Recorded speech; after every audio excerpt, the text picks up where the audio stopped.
वसुदेवसुतं देवं कंसचाणूरमर्दनं देवकी परमानंदं कृष्णं वंदे जगद्गुरुम्। मैंने बचपन में सुना था कि जिसने पढ़ी गीता उसने घर नहीं पीता। जो गीता पढ़ लेगा वो घर छोड़ देगा। तो हम भी गीता से डरते थे, जैसे आज और लोग डरते हैं बहुत सारे। पर अब काफी संख्या में, लाखों की नहीं करोड़ों की संख्या में लोग अब गीता के नजदीक आने लगे। तो अगर आप कोई 7 मंजिला मकान बनाना चाहो तो पहले तो आपको फाउंडेशन ही तैयार करनी पड़ेगी। तो जगत की एकता के लिए ये जरूरी नहीं है कि जिस जगह हम जाएं और उनकी नकल करने लग जाएं कि भाई वो पैंट पहनते हैं तो हम भी पैंट पहने, वो डाइवोर्स करते हैं तो हम भी डाइवोर्स करें, वो मांस खाते हैं तो हम भी मांस खाएं, फिर ये हमारी इज्जत करेंगे। ये धोखा है। आपको अगर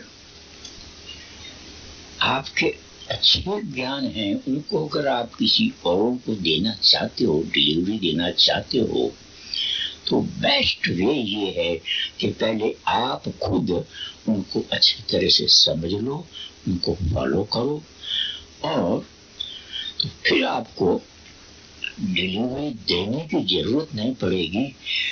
कस्टमर अपने आप आके ले जाएंगे कि अपने आप ने उसको अभी त्याग दिया है।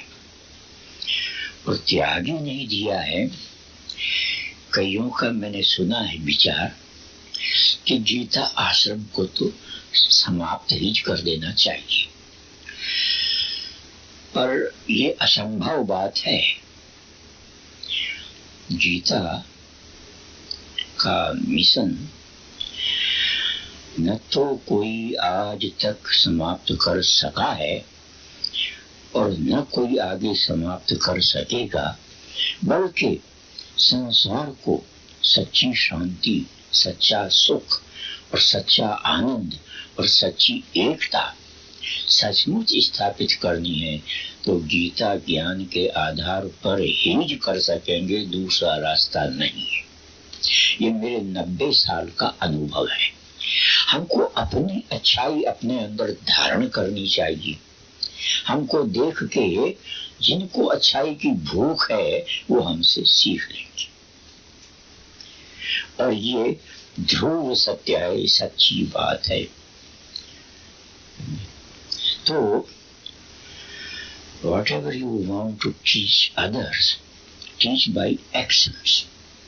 तो एक्शन हमारा क्या है कि गीता हमको खुद को पहले समझ लेनी चाहिए।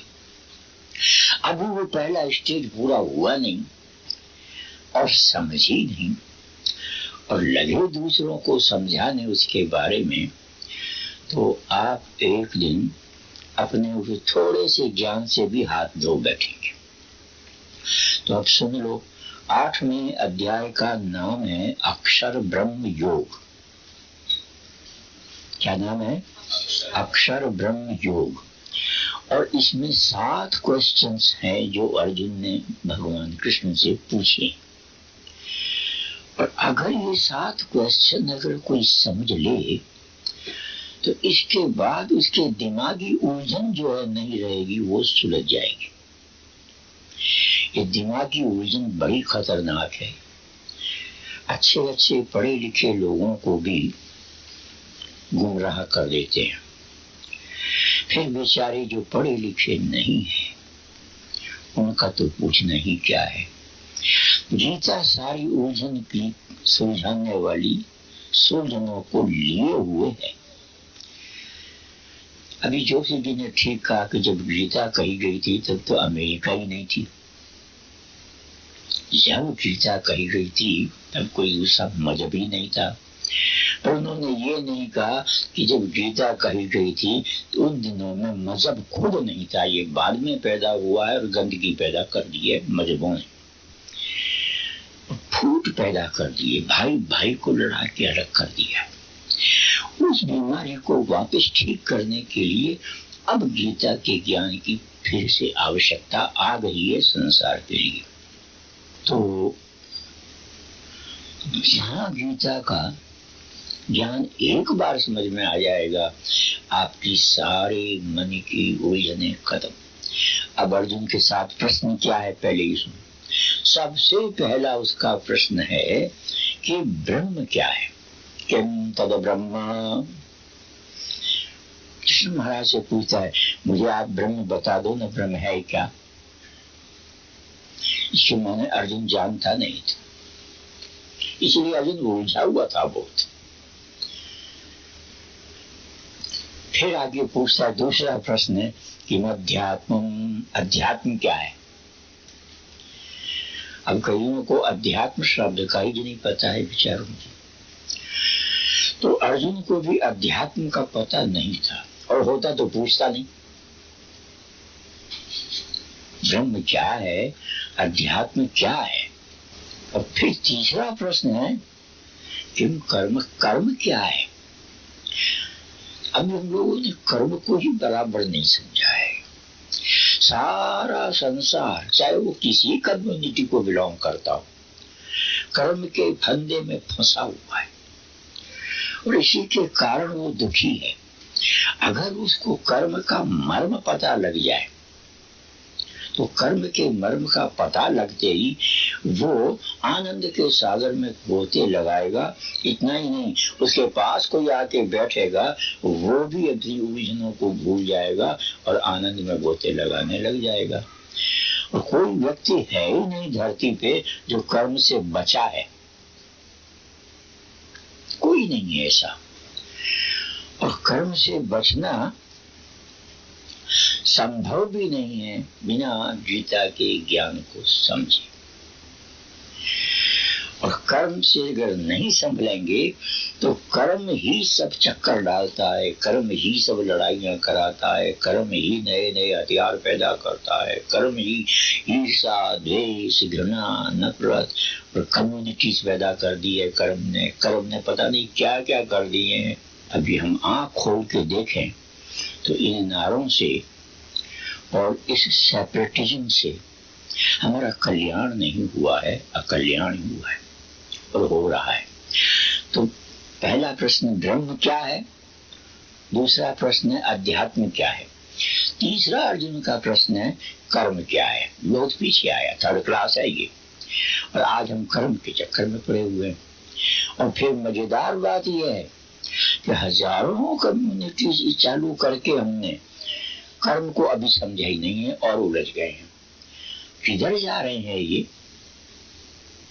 एक होने की बजाय ये तो भिन्न भिन्न होते जा रहे हैं। पर गीता में ये आग्रह नहीं है कि ऐसा ही हो, गीता में ये है सबको आदर दो, लेकिन ये नहीं है कि तुम किसी संस्कृति का नाश करके और दूसरों को आदर दो। ये ज्ञान गीता नहीं सिखाती। आदर दो सबको आप। बिल्कुल ठीक है, मैं दूध पीता हूं, आप मांस खाते हो, हम और आप दोनों भाई भाई की तरह मिलकर रह सकते हैं। लेकिन आप हम पर अगर थोपो कि नहीं आपको भी मांस खाना ही चाहिए और आपके घर में मांस पकाओ, और मैं आपको कहूं कि नहीं आपको भी जो है ये मांस छोड़ करके मेरी तरह खाली दूध ही पीना चाहिए, तो हम दोनों मूर्ख हैं, ज्ञानी नहीं है। नानक जी ने कहा एक ने कही दूसरे ने मानी तो नानक समझो दोनों ज्ञानी। हाँ, और एक ने कही दूसरे ने तोड़ी तो नानक समझो ये दोनों कोड़ी। तो हमको सारी कम्युनिटी को, मुझे खुशी उस समय होगी कि जिस गीता आश्रम के साथ इंडियन कम्युनिटी मिल गई है, इसी तरह और भी जितनी कम्युनिटीज हैं वो सब मिल जाएं तो एक सुंदर माला बन जाएगी। ये देखो ये सब अलग अलग मन के हैं, लेकिन अगर ये सब मिल जाते हैं तो एक माला बन जाती है, खूबसूरत माला बन जाती है। जरूरी नहीं है इस माला के लिए कि ये इसमें न रहे, या पन्ने इसमें न रहे, या माणक इसमें न रहे, या रूबी इसमें न रहे, कोई भी रहे, माला में सब मन के रह सकते हैं। उससे माला की और मनकों की दोनों की सुंदरता है। पूछा अर्जुन ने। उसके बाद अर्जुन ने और पूछे 4 प्रश्न कि अधिभूत क्या है, अधिदेव क्या है और अधियज्ञ क्या है। मेरे ख्याल में तो कईयों ने ये नाम जो है अभी तक जाने ही नहीं है, लेकिन अर्जुन नाम तो जानता था, तभी उसने पूछा। और गीता पढ़ने का इसलिए मैं कहता हूँ, थोड़े दिनों में ये बच्चे जब गीता पढ़ने लगेंगे तब वो भी ये सब पूछने लगेंगे। उस दिन हमको खुशी होगी कि अब बच्चे पूछने लगे हैं, और जब पूछ जाएंगे फिर वो बच्चे ऑर्डिनरी आदमी नहीं रहेंगे, वो सब के सब एक्स्ट्रा ऑर्डिनरी हो जाएंगे, और अगर मैं भूलूं नहीं तो सुपर ह्यूमन भी हो जाएंगे। लेकिन बिना गीता के ज्ञान के वो नहीं हो सकते। तो सज्जनों, 3 और 3 6 हो गए कि नहीं। 7वां ये था कि इन सच्ची बातों को ये आदमी मरते समय तक भी समझेगा या नहीं, और समझेगा तो कैसे समझेगा, वो तरीका बताओ। ये अर्जुन ने बात भगवान से 7 बातें पूछी। अगर इन 7 प्रश्नों को मैं आपके सामने रखूंगा, मुझे इतनी खुशी होगी कि कम से कम आपके अंदर सुनने की तो इच्छा हो गई। ये भी बहुत बड़ी बात है, कम नहीं है। ये पहली सीढ़ी है कि सुनना, तब दूसरी सीढ़ी आवेगी कि समझना, तब तीसरी सीढ़ी आवेगी कि एक्शन में लाना। आज सब कहते हैं अरे क्या है, सब सुनते सुनते पढ़ते पढ़ते एक्शन में तो है ही नहीं वो। लेकिन वो कभी ये नहीं सोचते कि तुम्हारे एक्शन से उनके एक्शन खराब हैं या अच्छे। एक्शन कैसे अच्छे होंगे जब तक हम सुनेंगे ही नहीं। तो अब इन 7 प्रश्नों में से कौन सा प्रश्न आपको बतावे, बोलो कि 7 बता दें। आप कहें कि 7 ही बता दो, क्यों 7 बता दो? बोला हमें मानना तो एक भी नहीं है स्वामी जी आप। तो चाहे मत मानो, लेकिन मैं बताऊंगा। और मुझे पता है कि सुनने के बाद आज नहीं तो कभी आप इसको मानेंगे। क्यों कि इनका और आपका भी बड़ा गहरा संबंध है, हर व्यक्ति का संबंध है इन प्रश्नों से। ये किसी एक कम्युनिटी के लिए नहीं है, ये किसी एक कंट्री के लिए नहीं है, ये किसी एक कास्ट के लिए नहीं है, ये तो मानव मात्र के लिए है। जानना, जितने ये टुकड़े हो गए हैं सबकी राग एक ही है, ब्रह्म को जानना चाहते हैं, सब ब्रह्म को जानना चाहते हैं। परंतु मजेदार बात यह है कि सब ब्रह्म को जानना चाहते हैं पर ब्रह्म को जाने नहीं है। आवश्यकता आज ऐसे आदमियों की है जो ब्रह्म को जाने, और अब बढ़ेगी वो संख्या, बढ़ती जा रही है। क्योंकि सूर्य उदय होता है तो उस समय उतनी धूप नहीं होती है उसकी, ज्यों ज्यों सूर्य ऊपर आता है त्यों त्यों धूप तेज होती चली जाती है। तो ये गीता का सूर्य मरा नहीं था, सूर्य कभी मरता नहीं है, पर अस्त हो गया था। अब ये फिर उदय हो रहा है, ज्यों ज्यों उदय हो रहा है त्यों त्यों गीता के ज्ञान का प्रकाश सारे संसार में अब फैलता जा रहा है। और उसके लिए जरूरी नहीं है कि आप पैंट पहनना छोड़ दो या धोती पहनना छोड़ दो, उसके लिए जरूरी नहीं है कि आप अंग्रेजी बोलना छोड़ दो या हिंदी बोलना छोड़ दो या सिंधी पंजाबी छोड़ दो, उसके लिए ये भी जरूरत नहीं है कि आप मांस खाना छोड़ दो या अंडे खाना छोड़ दो या जलेबी खाना छोड़ दो या दूध पीना छोड़ दो। ये बंधन गीता के अंदर नहीं है। गीता समझनी पड़ेगी आपको, और इसीलिए गीता आश्रम की स्थापना हुई थी। मैंने कहा था मैं तब आऊंगा यहाँ पर गीता का पाठ पढ़ाने के लिए जब यहाँ गीता के सीखने वालों के बैठने की एक जगह बन जाएगी। अब तक जगह नहीं बनी थी आपके यहाँ, और किसी के घर में बैठना मुझे अच्छा भी नहीं लगता है, तो अब जगह बन गई, बड़ी खुशी हुई। गुरुर्ब्रह्मा गुरुर्विष्णु गुरुर्देवो महेश्वरः गुरुरेव परं ब्रह्म तस्मै श्री गुरुवे नमः। अखण्डमण्डलाकारं व्याप्तं येन चराचरं तत्पदं दर्शितं येन तस्मै श्री गुरुवे नमः। अज्ञानतिमिरान्धस्य ज्ञानाञ्जनशलाकया चक्षुरुन्मीलितं येन तस्मै श्री गुरुवे नमः। स्थावरं जङ्गमं व्याप्तं येन कृत्स्नं चराचरं तत्पदं दर्शितं येन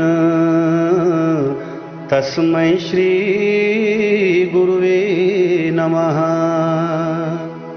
चिद्रूपेण परिव्याप्तं त्रैलोक्यं सचराचरं तत्पदं दर्शितं येन तस्मै श्री गुरुवे नमः। सर्वश्रुतिशुरोरत्न समुद्रभासित मूर्तये वेदान्ताम्बुजसूर्याय तस्मै श्री गुरुवे नमः। तस्मै श्री गुरुवे नमः। तस्मै श्री गुरुवे नमः।